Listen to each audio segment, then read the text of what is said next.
بيبدأ الفيلم مع لوريندا وهي بتحكي للكاميرا عن حبيبها اللي سابها فجأة بعد 10 سنين ارتباط وطفلين، وإن باباها ومامتها حذروها منه بس هي ما سمعتش كلامهم وهربت معاه، والكلام ده حصل من 15 سنة، ومن ساعتها ما سمعتش عنهم ولا سمعوا عنها أي حاجة. والأسبوع اللي فات قدروا إنهم يوصلوا لها عن طريق السوشيال ميديا وعرفوا إنها خلفت ولد وبنت، فبعتوا لها إنهم عاوزين الولاد استضافة عندهم لمدة أسبوع علشان يتعرفوا عليهم وكده، وعرفت إنهم حاليا شغالين مستشارين في مستشفى مرضى نفسيين مسنين. وطبعا الولاد ما شافوش ولا مره جدهم وجدتهم، فكانوا عاوزين يوثقوا الحدث، فاخدوا الكاميرا معاهم وبداوا انهم يصوروا الموضوع من بدايته خالص. وبنعرف كمان انهم عندهم قناه على اليوتيوب، وبنت لوريندا كمان كانت عايزه تصلح ما بينهم، فعايزه تصور لهم فيديو وتوريه لمامتها علشان تحن وترجع وكده، وامهم ركبتهم القطر وودعتهم. وبنعرف ان تايلور عنده فوبيا من الجراثيم وبيغسل ايده باستمرار لو لمس اي حاجه. ووصلوا اخيرا للمحطه وجدهم وجدتهم كانوا في انتظارهم، وهناك اتعرفوا عليهم واخدوهم في العربيه بتاعتهم ووصلوا البيت بتاعهم وبداوا يصوروا البيت، وشافوا الساعه اللي مامتهم كانت بتحكي لهم عنها، وكمان صور اصحاب جدهم وجدتهم القريبين منهم، وكانت متعلقه على حيطه في البيت. وجدتهم كانت عامله لهم اكل كتير جدا وكانت مبسوطه بيهم قوي، واكلوا وطلعوا على اوضتهم علشان يظبطوا حاجتهم. بس ما كانش في شبكه خالص في البيت، يعني ما فيش اي وسيله تواصل مع اي حد بره بالموبايل. بس تايلور لقى سلك نت في الاوضه واقع على الارض، فوصله باللاب بتاعه وكلم مامته فيديو كول، واطمنت عليهم انهم وصلوا بالسلامه، وباباها ومامتها استقبلوهم كويس، وقفلت معاهم وخلصوا ونزلوا علشان يقعدوا مع جدهم وجدتهم شويه، ولقوا ان جدتهم مش موجوده في البيت، وجدهم داخل على كوخ بعيد كده ومعاه حاجه غريبه في ايده. ولما نادوا عليه بص عليهم كده بشكل غريب وما ردش عليهم ودخلوا الكوخ، فشكوا ان هو مخبي حاجه في الكوخ ومش عاوزهم يعرفوا هي ايه. وبالليل وهم في اوضتهم سهرانين دخل عليهم جدهم وقال لهم ان هنا لما بتكون الساعه 9:30 ممنوع السهر اللي بعد كده او حتى الخروج بره الاوضه، وكمان ممنوع النزول للقبو علشان في عفن وممكن يتصابوا بالمرض بسببه. وطبعا سمعوا الكلام، بس ريبيكا فضلت سهرانه تمنتج في الفيديوهات اللي هم صوروها، وقالت تتسحب تحت علشان تجيب حبه بسكويت تتسلى فيهم. بس وهي نازله شافت جدتها ماشيه في الصاله وعماله ترجع حاجه من بقها باستمرار، فجريت على اوضتها تاني وهي خايفه. وتاني يوم اللي هو يوم الثلاث نزلوا الصبح ولقوها محضره لهم اكل وبتتصرف عادي ولا كأن كان حصل لها حاجه امبارح. فريبيكا راحت لجدها وحكت له على اللي شافته امبارح، وان جدتها مريضه وعماله بترجع، فقال لها لا هي بس لخبطت في الاكل وكانت بطنها وجعها مش اكتر، وقال لها تروح دلوقتي وما تخافش عليها. وهي طالعه تايلور كان مستخبي تحت البيت فخضها وجري على جوه المبنى، فجريت وراه والمكان كله كان عباره عن متاهه، فقرروا يلعبوا تحت مين هيمسك التاني الاول. وفجاه ريبيكا حست بحركه غريبه وراها وبتبص لقت جدتها ظهرت وبتجري وراها بشكل مرعب، وكانت خلاص هتمسكها، فجري منها وهي مرعوبه وفضلت تصرخ. وتايلور فكرها بتعمل كده علشان تخوفه ويخرج وهي تكسب، بس فجاه لقى جدته بتجري عليه بشكل مرعب وسريع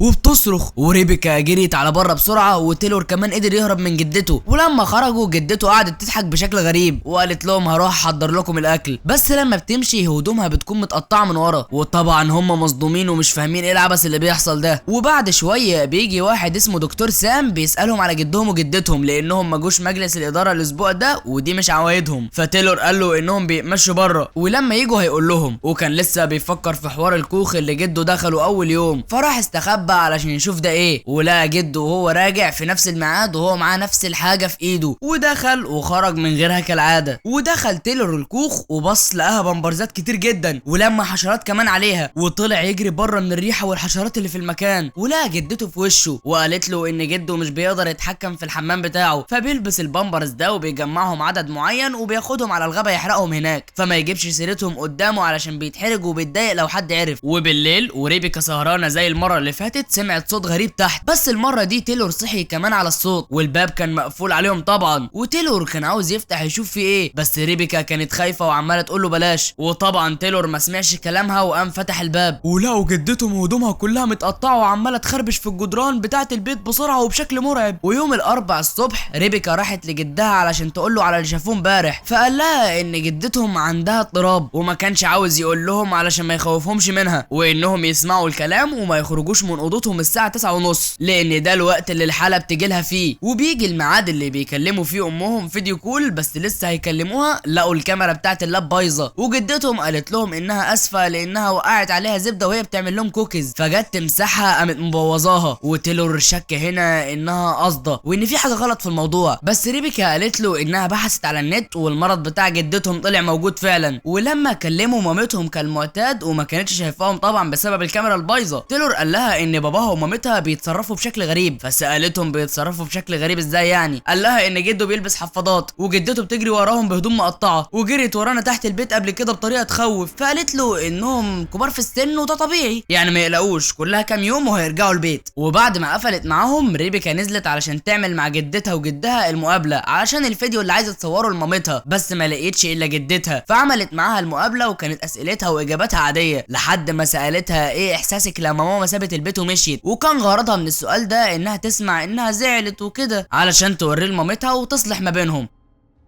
بس جدتها بدأت تتجنن وتتعصب، فريبيكا قعدت تهديها وانها اسفه وكده. اما تايلور بقى فقرر انه يشغل دماغه وحط الكاميرا بتاعته في الصاله علشان يسجل لجدته وهي بتعمل ايه في الليل بعد ما بيطلعوا يناموا، بس ريبيكا طبعا ما وافقتش وقالت له ان ده عيب، واخدت منه الكاميرا وطلعوا على اوضتهم. وبالليل وهم نايمين سمعوا نفس الصوت بس كان اعلى شويه من المعتاد، وبيكون الصوت ده مرعب اكتر من الاول، وكمان كان قريب من الاوضه. وعدى اليوم وبنوصل ليوم الخميس، وتايلور كان بيقنع اخته انهم ينزلوا القبو علشان يشوفوا جدهم وجدتهم مش عايزينهم ينزلوا هناك ليه، فقالت له انهم قالوا لهم ان في عفن وممكن نمرض بسببه، ما السبب واضح قدامك اهو. وفي وسط كلامهم جت واحده برضه من المستشفى بتسال عليهم، بس كانوا كالمعتاد بره بيتمشوا، واستغربت البنت دي انهم ما جوش المستشفى بقالهم اسبوع وانهم مش متعودين على كده، وقالت لهم انها هتعدي عليهم في وقت تاني، وادتهم الزياره بتاعتهم ومشيت. ولما رجعوا ريبيكا قرت على النت ان في نوع موسيقى بيساعد على الاسترخاء للمسنين، فشغلت الموسيقى دي على التلفزيون وسمعت جدتها عماله تضحك بضحك هستيري، ففرحت ان خطتها نجحت اخيرا وانها دلوقتي تقدر تسجل الفيديو اللي هي عايزاه. بس لما طلعت ما كانتش جدتها بتتفرج على الفيديو وكان ظهرها للتلفزيون وعماله تضحك بصوت مرعب وهي بتهز في الكرسي، فجريت ريبيكا على جدها علشان تقول له على اللي حصل، بس لقيته حاطط بندقيه الصوت في بقه. ولما دخلت عليه عمل انه بينضفها وسالها عاوزه ايه، قالت له ان جدتها عماله تضحك بشكل يخوف جوه وهي قلقانه عليها. قال لها طيب هخلص واروح انضفها هي كمان، فاستغربت من الرد بتاعه، وهنا اقتنعت ان تايلور كان عنده حق ووافقت على انهم يركبوا الكاميرا ويصوروهم بالليل. ولما الساعه عدت 9:30 جدتهم كانت عماله تفتح وتقفل في الباب بدون اي سبب، وفجاه اختفت من المكان وظهرت قدام الكاميرا بسرعه واخدتها واخدت سكينه وصورت نفسها وهي طالعه لهم فوق، وحاولت تفتح عليهم باب الاوضه بس الباب ما بيتفتحش. ويوم الجمعه الصبح جابوا الكاميرا وشافوا كل اللي حصل، وانها كمان رجعت الكاميرا لمكانها بعد ما خلصت من اللي شافوه. وريبيكا ساعتها قالت انهم هيمشوا من المكان ده النهارده، وقالت له يجهز الشنط بتاعتهم بس من غير ما ياخدوا بالهم، وهم واقفين بره علشان يبقوا بعيد عنهم لحد ما يخرجوا يتمشوا زي كل مره وساعتها يهربوا. بس جدها حس ان في حاجه غلط وانهم مش زي كل يوم، فعلشان تطمنه قالت له تعالى نعمل الانترفيو دلوقتي، وبدات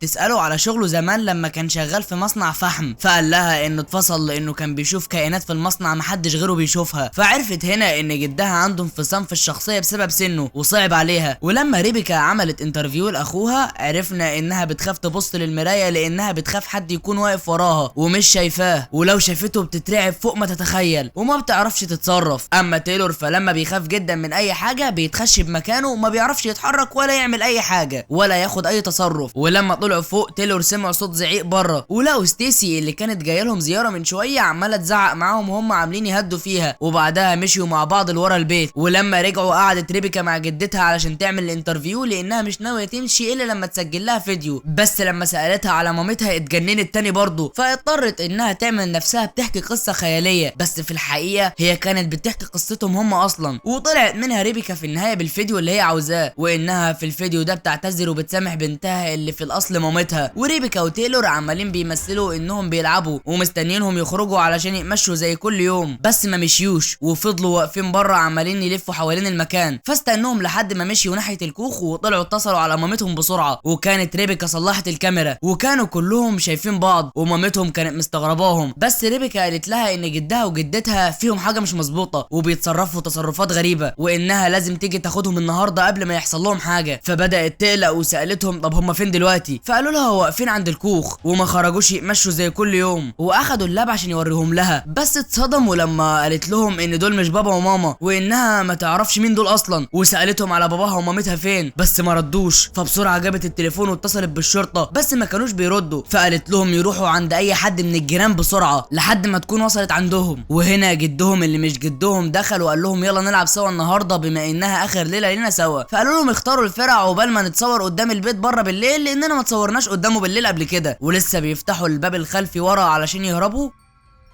لقوا ستيسي متعلقه ومشنوعه على الشجره اللي ورا البيت، ولقوا جدهم اللي مش جدهم في وشهم وقال لهم يلا علشان الوقت هيتاخر. وقعدوا يلعبوا وريبيكا عاوزه تخلع منهم باي طريقه بس مش عارفه، فعملت ان بطاريه الكاميرا بتاعتهم خلصت وانها هتروح علشان تغيرها. وكملوا هما لعب، وفجاه جده اللي مش جده عملها على نفسه، قام خرج على بره بسرعه وهي بدات تاكل بشراهه غير طبيعيه في البسكويت اللي قدامها، وده معناه ان الساعه دلوقتي 9:30. وريبيكا عملت حوار ان البطاريه خلصت علشان تنزل القبو اللي هما مانعينهم من نزوله، وبتكون متوقعه ان جدهم وجدتهم الحقيقيين موجودين هناك ومحبوسين. فدخلت تدور عليهم ولقيت الكوخ مليان كراكيب، ولقيت البراويز اللي فيها صور جدها وجدتها الحقيقيين وهم نفس اللي كانوا متعلقين معاهم على الحيطه وكانوا فاكرينهم صحابهم. ولقيت كمان هدوم عليها لوجو المستشفى بتاعه دار المسنين اللي هم المفروض شغالين فيها، وبتكمل تدوير تحت ولقيت جثثهم هم الاثنين. وفجاه جدها اللي مش جدها جاي من وراها وقال لها لما عرفوا انكم جايين كانوا عاوزيننا نبعد الاسبوع ده علشان ما ناذيكمش،